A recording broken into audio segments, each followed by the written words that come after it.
What if you don't need more discipline? You just need to understand how you operate in the world.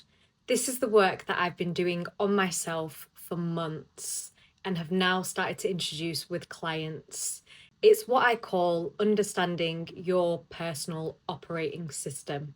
And just for context, I've always been someone who's been very interested in understanding themselves. And if I'm honest with you, trying to better myself as well. Now, there's nothing wrong with self improvement. There's nothing wrong with wanting to be the best version of yourself. But what if everything you're doing is not working because you are overriding who you actually are? This time last year, I was walking in Manchester and there was an astrologer there, and she was doing these mini readings.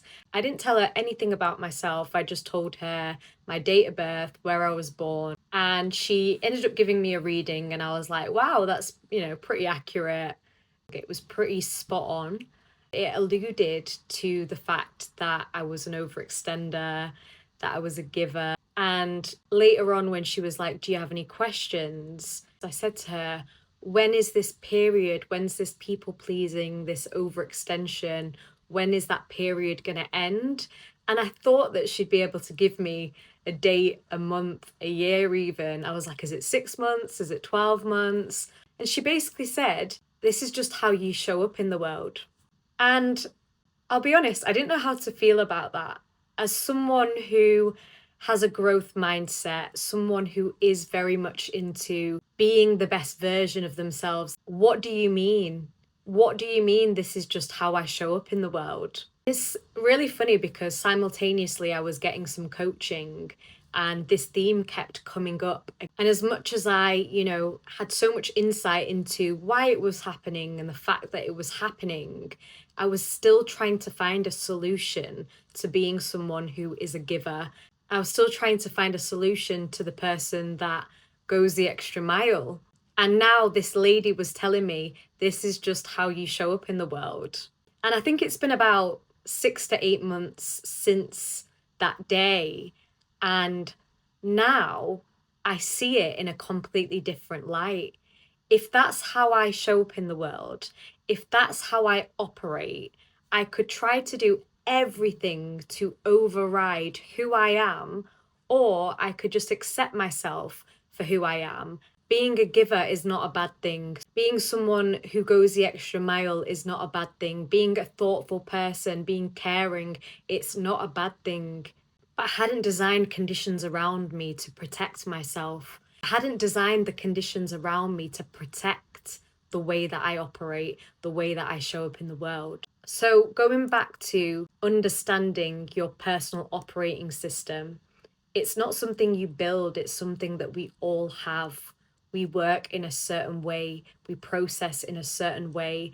It's understanding how you process information, it's understanding what influences the decisions you make. It's the core of who you actually are. And so many of us are overriding our natural operating system. In the neurodivergent space, they say work with your brain, not against it. And I believe that that same message should be for all of us. Work with your brain rather than against it. So I'm going to put a pop up on the screen here or here. And this is a very basic framework of a personal operating system. Once you start to understand yourself even further, you can add in extra things. But for now, just as you can see, I have 5 things that I've written down around it. I've put energy, structure, pace, values, and processing style. And just to showcase what I mean by these 5 terms, let's start with energy. I always ask clients, what energizes you and what engages you? When do you feel like you're in flow state? What brings you life? What lights you up? And in the same vein, what drains you? What takes away life from you? In terms of energy for myself, I love running workshops, right? In terms of what drains me, I hate admin. It's also about understanding your energy level. So when I run workshops, because I am someone who is quite intense, and gives a lot of energy, I know that I need a buffer period in between. I need a few days where I'm not doing anything too strenuous because I've given so much energy. The next one, structure. How do you like your week to be structured? I think we're realizing more and more not everybody can deal with the typical 9 to 5, but this could even be like, do you prefer to work in the mornings, in the evenings? Do you prefer to work on the weekends? I know going to the gym at 8 a.m. on a Monday really sets me up for the week. I know that at 4 p.m., my brain doesn't work. So I prefer to do things earlier in the day. Following on from that pace, what speed works for you? I know that I'm someone who works in bursts. So if I have an idea, I can execute it tomorrow. But then I need a period again of rest, of solitude, of not doing too much. One of my friends, she's really big on having slow mornings. Slow mornings are necessary for how she operates in the world. Values, obviously, that's quite a big one. But again, taking time to think about what your philosophy on life is, what your philosophy on work is, and what's actually important to you. And finally, your processing style. How do you process information? How do you best process information in order to make a decision?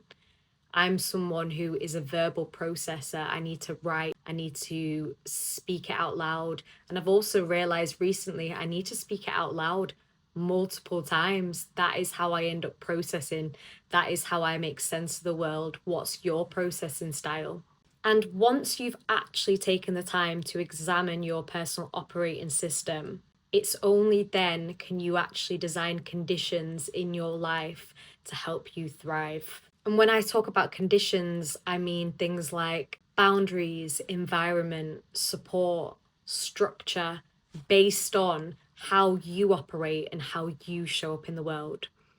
This is the reason why I have been very anti rebrand, anti reinvention for 2026, because it wasn't about creating a new version of me. It was reconnecting with who I actually am and designing from there. This is life design from the inside out.